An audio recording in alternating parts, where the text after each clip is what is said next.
Kaixo kazetaguneko lagunak, ongi etorri beste bideotutorial batera.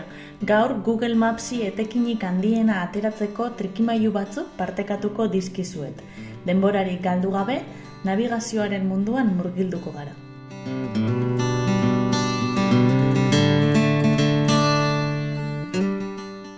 Konexiorik gabeko nabigazioa da trikimailu erabilgarrienetako bat. Imaginatu estaldurarik gabeko eremu batean edo ruminik gabeko herrialde batean zaudela.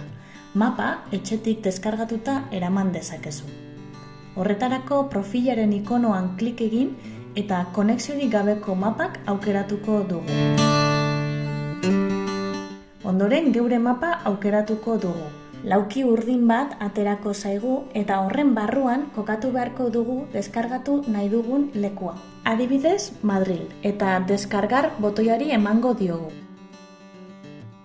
Minutu batzuk itxarango ditugu mapa prest izan arte. Orain, konexiorik gabe ere mapa erabili ahal izango dugu.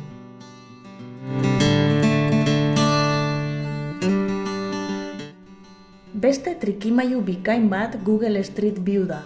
Iritsi aurretik lekuak esploratzeko balio du. Street View aukera markatuta eduki behar dugu horretarako. Aukeratuta daukagunean, kale guztiak marra urdin batekin ikusiko ditugu, eta klikatzean bisitatuko dugun guneari begiratu bat eman eta lekuarekin ohitu ahal izango gara. Geziak erabiltzen baditugu, kalean zehar murgituko gara. Bazenekien Google Mapsekin ere zure kokapena denbora errealean pertekatu dezakezula? Mapan puntu urdina ukituko dugu, hori baita momentu horretan gauden tokia. Eta kokapena partekatu besterik ez dugu egin behar.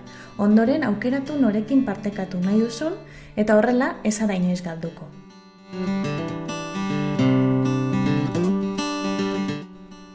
Lekuak esploratzea ezin hobea da bertako bitxiak, jatetxeak, monumentuak, dendak ezagutzeko. Ikonoen gainean klik egin besterik ez dugu egin behar eta kokapen horri buruzko informazio guztia ikusi ahal izango dugu.